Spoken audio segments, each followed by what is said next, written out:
grabarlo para que quede. Vamos a ver en esta última instancia, por lo menos de este ciclo, cómo organizar el huerto, cómo organizar los cultivos, pensando más que nada, teniendo en cuenta qué es lo que queremos plantar, ¿sí? Qué cultivo queremos tener, qué disponibilidad de espacio, en qué momento del año lo vamos a hacer, y eso, todos esos factores influyen a la hora de elegir cuáles son esos cultivos. Porque lo que vamos a tratar de hacer es conocer un poco cómo se relacionan los cultivos entre sí, porque podemos agrupar esos cultivos en familias, ¿sí? O en especies, y de acuerdo a las necesidades de nutrientes que tiene cada uno de ellos, la necesidad de espacio que tiene y el tiempo que demanda cada cultivo en completar su ciclo, nosotros podemos ir jugando con todos esos factores para tener un mejor aprovechamiento del huerto. Sobre todo cuando tenemos poco espacio y de repente decimos, bueno, este cantero que tengo aquí lo tengo que aprovechar al máximo. Entonces lo que voy a buscar es sacarle el mejor provecho, ¿sí? Y para eso voy a buscar cómo puedo tenerlo lo más lleno posible sin que las plantas estén estorbando entre sí, pero aprovechar los diferentes niveles, porque hay plantas que van a ir en superficie, otras que van a ir en altura, otras que van a ir bajo tierra. Si nosotros logramos tener claro cuáles son esas plantas y cuáles son sus características y cómo se asocian o se relacionan entre ellas, tanto de forma benévola como de forma antagónica, es decir, que se perjudiquen, nosotros vamos a poder tener un mejor, un huerto más sano y obviamente un mejor rendimiento del mismo. Para eso vamos a hablar básicamente de las asociaciones de cultivos de una forma amplia, y después vamos a ir viendo algunas cuestiones puntuales a tener en cuenta. ¿Qué es asociar un cultivo? Y lo que les decía es combinarlos para tener un mayor rendimiento, porque sabemos que hay plantas que se potencian entre sí, sabemos que hay plantas que algunas son de cultivo comestible, otras son simplemente aromáticas, que también obviamente las vamos a consumir, pero de otra manera, otras son eh, ornamentales, pero no solamente desde un punto de vista estético, sino que esas flores atraen insectos que son benéficos para la planta, para el cultivo que queremos proteger. También hay plantas que lo que hacen es repeler a otros insectos que son dañinos. Entonces, si nosotros buscamos ese buen relacionamiento, esas asociaciones, vamos a tener un huerto sano, ¿sí? ¿Cuáles son los aspectos que tenemos que considerar, qué debemos tener en cuenta a la hora de llevar estas asociaciones adelante? Bueno, por un lado, conocer las especies, ¿sí?, que vamos a cultivar, las familias, en cómo se clasifican esos cultivos en diferentes familias.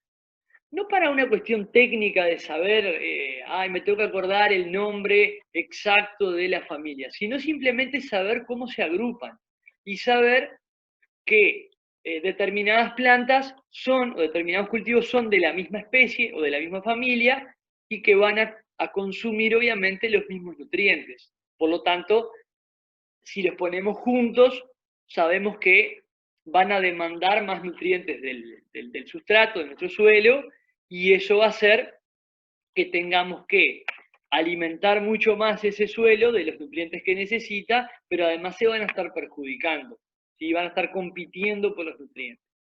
Eso para identificar las especies. No para saberlo desde el punto de vista técnico, retener los nombres, simplemente algunos son como más comunes, otros no tanto, más conocidos me refiero. Por otra parte, el tener claro, que esto ya lo estuvimos viendo en alguna de las charlas anteriores, qué parte de la planta voy a consumir. Más allá de que hay muchas plantas que le podemos consumir todo, pero en general hay como una tendencia a consumir determinadas partes en cada una de las plantas, ¿sí? Y entonces eso también es importante. Por lo que les decía al principio de jugar con los diferentes niveles en el cantero. Las exigencias de temperatura, las exigencias climáticas, los tipos de nutrientes que necesita cada cultivo, el espacio que necesita, ¿sí? Dentro de las exigencias de temperatura, ¿qué es lo que vamos a ver? Y bueno, las estaciones en las que vamos a hacer la siembra y en las que vamos a cosechar. ¿Por qué? Porque sabemos que hay cultivos que son de invierno, sabemos que hay cultivos que son de verano y otros que son de media estación, es decir, que los podemos cultivar con temperaturas templadas, porque no resisten las temperaturas extremas, ni el calor excesivo ni las heladas. Otro factor importante que tenemos que considerar son los ciclos de cada cultivo. Hay cultivos que van a llevar mucho más tiempo y hay otros que van a ser de ciclo más corto, por lo tanto que podemos ir cosechando digamos, sacar la cosecha mucho antes que otros. E incluso podemos tener durante un ciclo largo de algún cultivo, haber sacado varios cultivos de ciclo corto. ¿Sí? Ahora vamos a ver incluso algunos ejemplos. También tenemos que tener claro cómo vamos a sembrar. ¿Sí? Hay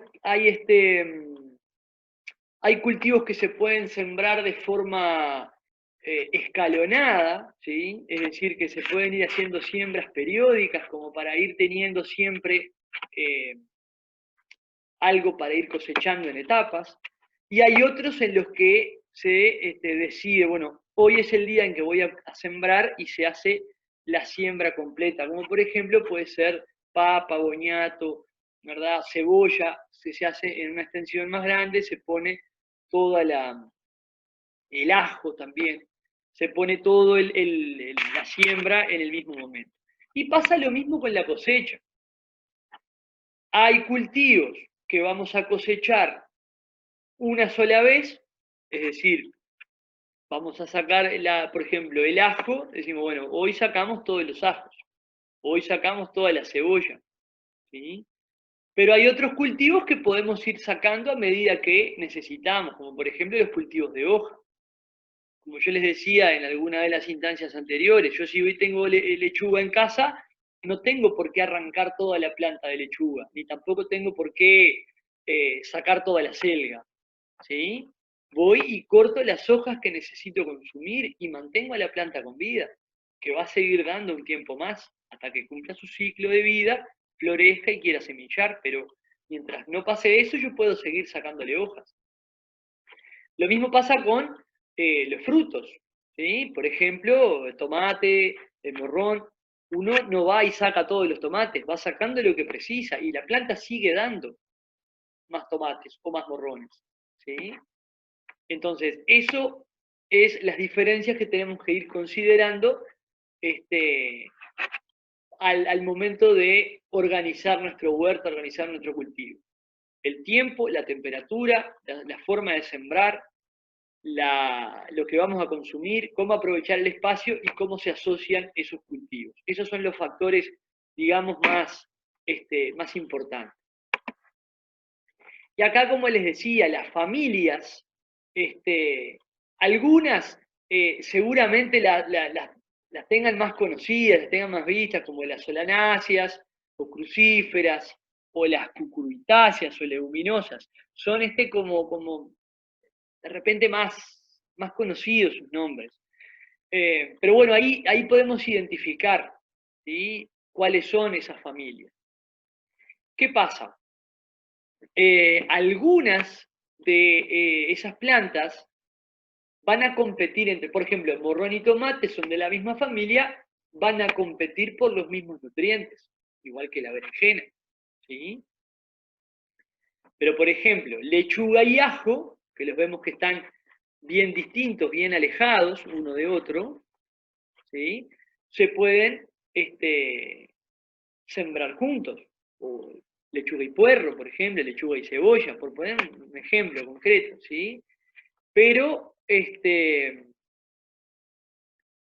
siempre tenemos que tener cuidado de que especies de la misma familia van a consumir los mismos nutrientes. Entonces van a necesitar alimentarse del suelo de la misma cosa. ¿Sí? Entonces, vamos a empezar a ver, bueno, estas serían las familias. Yo les digo, no es necesario saberse los nombres los podemos encontrar en internet, en un libro, los podemos tener anotados, no es que uno tenga que memorizar, las solanáceas son esta es aliácea, esta es gramínea. Bueno, uno lo que tiene que saber es identificar cuáles son de una misma familia para ponerlas separadas, para no ponerlas juntas. ¿Sí? Eso es lo importante, identificar la familia para que no se mezclen, ¿sí? Para que no compitan por los mismos nutrientes. Esto ya se los había mostrado en alguna instancia anterior. ¿Qué es lo que vamos a comer de la planta? De la planta aprovechamos todo. Obviamente que algunas cosas nos gustan más o nos gustan menos, pero podemos consumir prácticamente todo de casi todas las plantas. Consumimos hojas, frutos, raíces, bulbos y tubérculos, consumimos semillas y consumimos flores, ¿sí?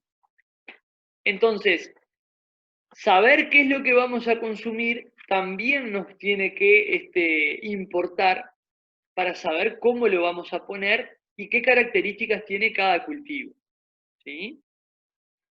Hay una curiosidad que tiene esto, que no es casual, pero muchas de las combinaciones que utilizamos en la mesa, al servir un plato, esa combinación se repite también, o mejor dicho, tal vez se saca de ahí, de la tierra. ¿Sí? Por ejemplo, tomate y albahaca, que combina muy bien en el plato, en la comida. Tomate y albahaca combinan muy bien en el cantero, en la huerta. ¿Sí? Se ayuda, la albahaca sobre todo como aromática, ayuda mucho al cultivo de tomate. Lo mismo pasa, por ejemplo, tomate y cebolla, ¿sí? O lechuga y tomate, ¿sí? O lechuga y cebolla, como les decía. Y uno puede jugar también con esas combinaciones. Ahora bien, hablemos del momento en el que vamos a cultivar. Y acá sí tenemos que separar las estaciones, porque si bien hay cultivos que los podemos hacer todo el año, es bien importante tener claro que hay cultivos que no nos van a andar. Porque, o sea, podemos hacerlo. Muchas veces uno dice, pero yo tengo un tomate o un morrón que me floreció o me germinó la semilla en la compostera o en algún lado, lo tengo, está creciendo. Sí, la planta puede nacer, ¿tá? Pero no le va a alcanzar para poder desarrollarse y mucho menos reproducirse, y obviamente eso quiere decir dar fruto, porque no soporta las heladas. Tal vez no muera la planta, pero no va a crecer, ¿sí? No va a lograr su desarrollo óptimo. ¿Ah? Lo mismo pasa al revés.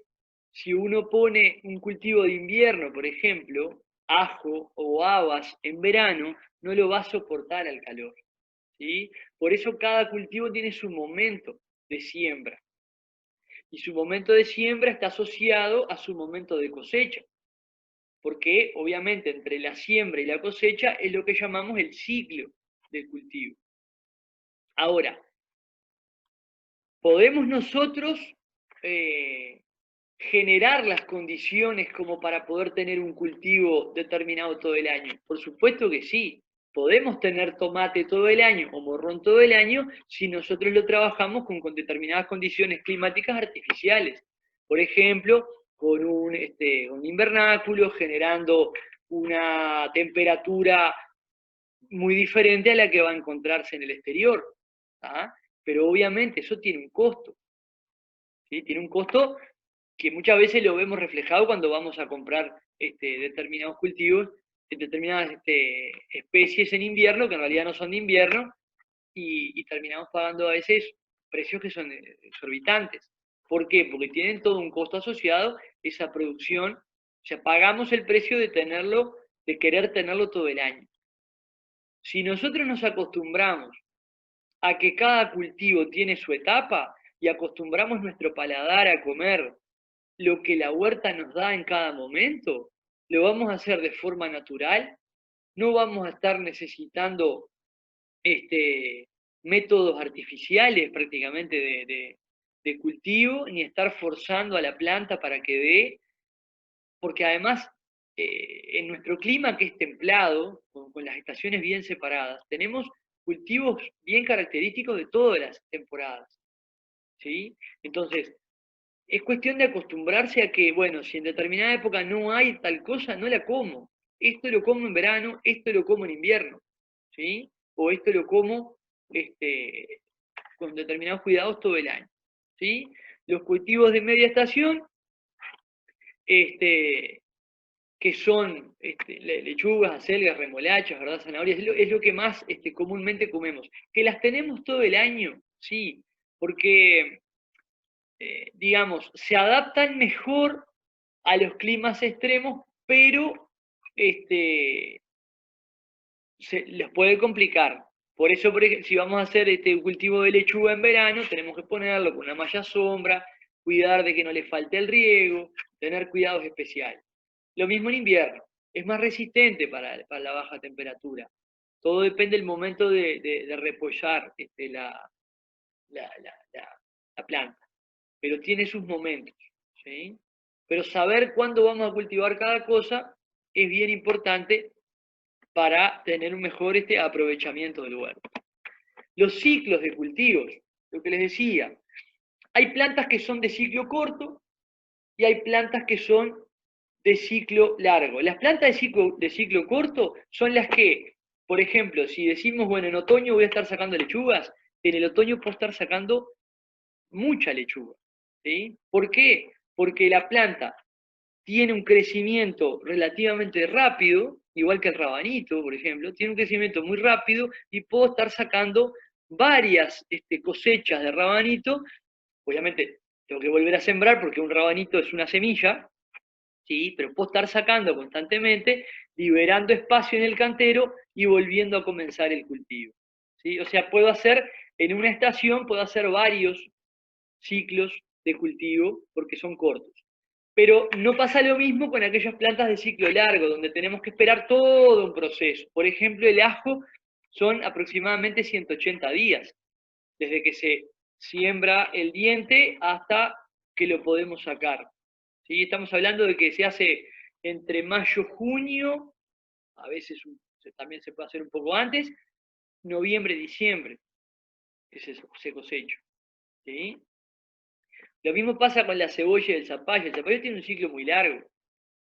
¿Sí? Empezamos en octubre la siembra, octubre, noviembre, terminamos cosechando. Si bien podemos ir sacando algún zapallo medio temprano, pero generalmente los terminamos sacando ya en el otoño. ¿Sí? O sea, al final del verano, ya entrado en el otoño.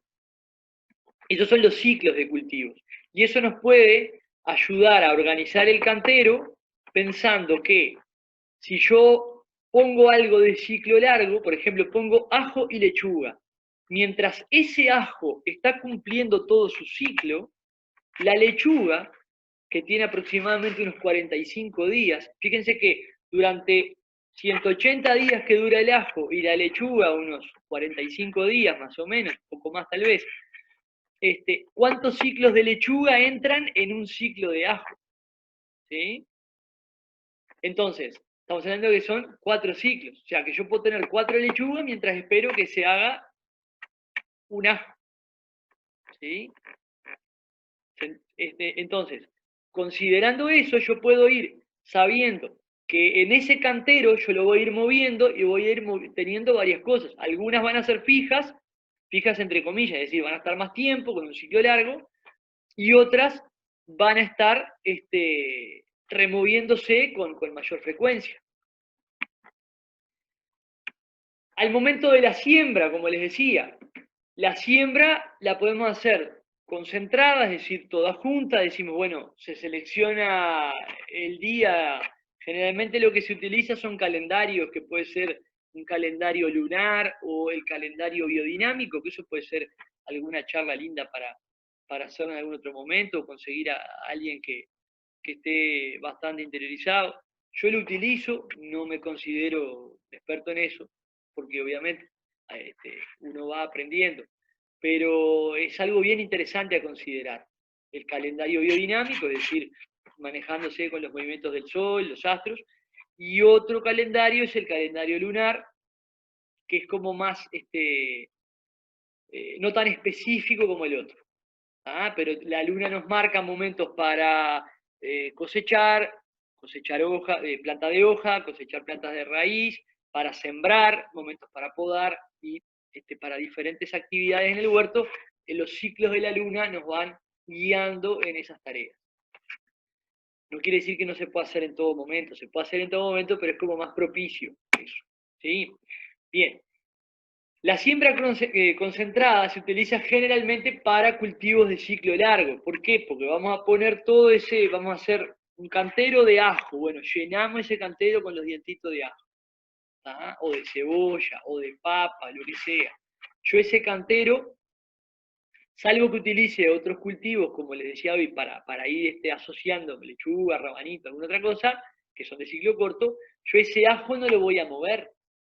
¿Sí? Entonces, por eso lo pongo todo junto. Y cuando llega el momento de la cosecha, también lo voy a sacar todo junto. No es que voy a ir sacando, preciso un ajo, saco uno, después preciso la semana que viene, preciso otro y saco otro. No, saco todo, después tengo que ver cómo conservarlo y demás.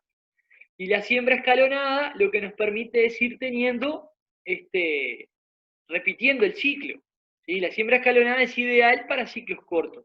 Por ejemplo, ir haciendo diferentes siembras de zanahoria, de tomate, de lechuga, etc. ¿Sí? Tener eso nos va a permitir ir teniendo siempre de ese cultivo. E ir sacando en diferentes etapas. Lo mismo pasa con el morrón, por ejemplo. Las lechugas es bien importante porque la lechuga cumple su ciclo y después va a querer semillar. Si yo no puse semillas nuevas, por más que yo vaya sacándole hoja, en algún momento la lechuga se va a querer reproducir. Y va a empezar a encañarse. Y al encañarse ya después el sabor va quedando más amargo, ya no es lo mismo, las hojas ya no van a tener el mismo gusto que antes. Entonces lo que tengo que hacer es, puedo estirar un poco más ese ciclo cortando la caña, pero en algún momento la planta va a ganar, la naturaleza me gana y va a reproducirse. O se va a ir estirando, va a ir como creciendo en altura. Y ya ahí la tengo que dejar a la planta, que haga su ciclo. La tengo que sacar. O esperar que dé semillas, que también es importante para poder continuar los cultivos. Pero yo para eso, para no quedarme sin lechuga, mientras pasa eso, yo tengo que ir haciendo otras siembras. ¿Sí? Por eso se llaman siembras escalonadas. Lo mismo con la zanahoria. Y la cosecha, con la cosecha pasa lo mismo. Tenemos que tener, dependiendo de cómo sea la siembra, si la siembra es concentrada, la cosecha generalmente también va a ser concentrada. ¿Por qué? Como les decía, cuando saquemos el ajo lo vamos a sacar todo junto. Cuando saquemos la papa o el boñato, por ejemplo, vamos a tener que dar vuelta a ese cantero completo, porque la papa va a estar bajo tierra igual que el boñato. Entonces, no vamos a ir sacando una papa, no, vamos a sacar todo lo que haya. ¿Sí? Entonces no vamos a sacar algunas, las vamos a sacar todas, y después veremos cómo las conservamos, igual que el boñato. Dejaremos algunas para consumo, dejaremos algunas para usarlas como semilla para una próxima siembra. Con el ajo y la cebolla, también. El ajo, recuerden que el diente de ajo es la semilla del ajo. Lo vamos a usar como semilla. ¿Sí? No es la semilla propiamente, pero digo, es donde vamos a comenzar el cultivo. Y la cosecha continua es aquella en la que la planta no la vamos a sacar, la vamos a ir, le vamos a ir sacando las partes que comemos. ¿Sí? Generalmente esto pasa ¿dónde? Con las plantas de hoja y con las plantas de fruto. ¿Ah? O, por ejemplo, las que nos dan porotos o vainas, como por ejemplo las habas. ¿Sí? Nosotros podemos ir sacando los coles de Bruselas, por ejemplo. No vamos a sacar todas, sacamos las que queremos consumir y la planta va a seguir dando. ¿Sí? Va a ir renovando su producción. Y pensando en asociaciones de cultivos, hay una que es como la más tradicional o la más conocida, ¿sí? Que incluso es milenaria, que es la milpa, ¿verdad? Que es la asociación de zapallo, maíz y poroto. Y ahí puse la foto, que obviamente esa foto es sacada de internet, no es creación propia, pero qué ventaja tiene ese tipo de cultivo. Lo importante es que se pudiera ver qué es lo valioso de ese cultivo.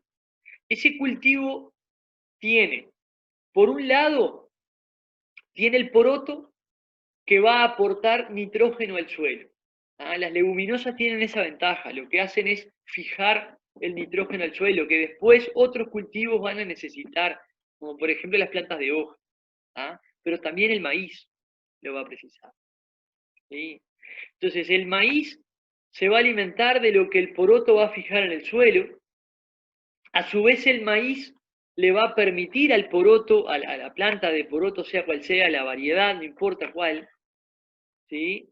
Le va a permitir, siempre que sea de época, ¿verdad? Estamos hablando de verano, le va a permitir al poroto trepar, es decir, le va a hacer como una guía, va a permitir que el poroto suba, es decir, le va a dar estructura, y va a permitir que, por ejemplo, alcance la luz, ¿sí? Y que pueda desarrollarse en alto, porque estos porotos lo que hacen es echar guías, ¿sí? Y se van enredando en la planta, y eso es bien saludable. ¿Y qué hace el zapallo? ¿Qué función cumple el zapallo o calabaza o cualquiera de esa familia? Puede ser también con sandía, por ejemplo, melón. Son de la misma familia de las cucurbitáceas. ¿Qué es lo que hace? Brinda fundamentalmente cobertura al suelo. ¿Sí? ¿Recuerdan lo que yo les decía en instancias anteriores? Es importante que la tierra no esté descubierta al aire. ¿Por qué? Porque se va erosionando, se va secando, va quedando como una costra, ¿sí? Sobre todo en verano, ¿sí? Entonces, ¿qué es lo que hace ese zapallo? Cubre, hace como una especie de manta sobre el suelo, entonces protege el sustrato y entonces va a mantener humedad el piso, va a evitar que se erosione, que se cuartee la tierra, ¿ah? Y que genere problema para el cultivo del maíz y obviamente también del poroto. ¿Sí? El maíz, nosotros podemos ir sacando los marlos a medida que van apareciendo. En realidad una planta no va a dar muchos choclos, ¿sí? Dependiendo de lo nutrida que esté, depende también de la especie, pero estamos hablando de repente para dar 3, 4, 5 choclos por planta, capaz. Y no es que la planta al sacar ese choclo va a seguir dando, ¿ah? Porque tiene su ciclo, ¿ah? Y porque demora bastante en empezar a dar. Lo que tiene el maíz es necesario, tiene raíces muy profundas, entonces es uno de los cultivos que necesita profundidad. ¿Se acuerdan que yo les comentaba en instancias anteriores que uno, para la mayoría de los cultivos, con unos 25 o 30 centímetros de profundidad, la enorme mayoría de los cultivos van a andar bien por ahí? El maíz va a buscar más, porque tiene raíces muy, muy, muy fuertes y y alcanzan profundidades mucho mayores. Entonces, si el lugar donde nosotros vamos a hacer el cultivo de maíz no es un lugar muy profundo, ¿ah? Si es, por ejemplo, en un terreno de tierra, y yo lo que hice fue arriba de esa tierra, de ese pasto, eh, generar un cantero y ahí poner tierra, por más que esa profundidad le alcance, muy probablemente esas raíces rompan y perforen la tierra que está debajo. El problema es que si lo que está debajo no es tierra, ¿sí? No es una materia orgánica, sino que es, por ejemplo, un patio material, ahí ya la cosa no va a andar y la planta no va a crecer todo lo que puede crecer y seguramente, no quiere decir que no nos dé algún maíz, pero no va a ser de las mejores condiciones, ¿no? Esta asociación de cultivo la puse como ejemplo porque es de las más antiguas que se conocen, si no la más antigua, ¿sí? Los pueblos originarios la utilizaban. De hecho, la siguen utilizando. Después otras asociaciones que se pueden realizar, que son benéficas: zanahoria, lechuga, cebolla, remolachas, cebollas y espinacas, ajos con lechugas, con zanahorias, puerros con zanahorias o puerros con lechuga, o puerros con tomate, o lechugas con tomate. Se pueden ir buscando esas combinaciones, ni que hablar las aromáticas. Las plantas aromáticas, eh, la mayoría son buenas para cualquier cultivo, algunas potencian más. Hay algunas publicaciones que tienen algunos tipo de infografía, que tienen son recuadros donde aparecen los diferentes cultivos y cómo se relacionan entre plantas. Es decir, aparecen tres categorías, digamos. Se llevan bien, es decir, se potencian; se llevan mal, es decir, no pueden estar juntas; y no, la otra categoría, digamos, es como neutra, no, ni se ayudan ni se perjudican, o sea, no se complican para nada. Eso lo que podemos hacer es arrimarlo a Cofema para que les quede. Quieran ir a buscarlo, esa información, como también es importante tener un calendario de cultivos para saber en cada época qué cosa, qué cultivar en cada mes, en cada momento. Y otra cosa importante, y ya de paso les digo también, voy a ver si lo puedo arrimar en estos días para que lo puedan ir a buscar. Están entregando, como ya les dije la semana pasada, se están entregando semillas en,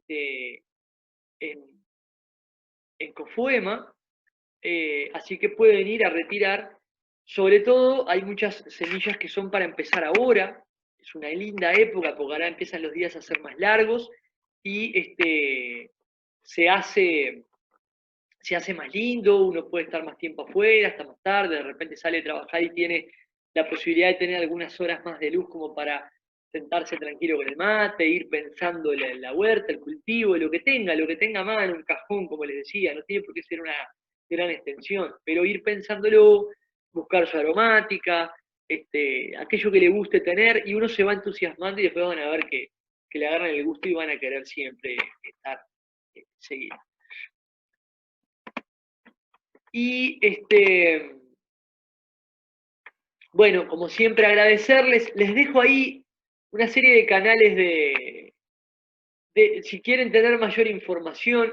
Como yo les había dicho en la primera instancia, integro un colectivo en la ciudad de San Carlos, que es una huerta comunitaria que venimos llevando adelante hace algunos años. En el blog que está acá, ¿sí?, de WordPress, ahí, si bien está un poco desactualizado en el sentido de que hace tiempo que no le ponemos nada, van a encontrar información muy específica sobre diferentes cultivos, sus características, necesidades, cultivos bien puntuales, los calendarios de cultivos, información bastante completa. Con el Facebook de la huerta también pueden, o al canal de YouTube, hay algunos videos. En el Facebook pueden contactarse con nosotros. Si alguno quiere participar, la huerta es obviamente abierta. Quienes quieran participar pueden hacerlo. Y después, esto ya es un proyecto personal, un canal de YouTube que se llama La Tierra a Manos, igual que el Instagram, que ahí también subo información, fichas y demás.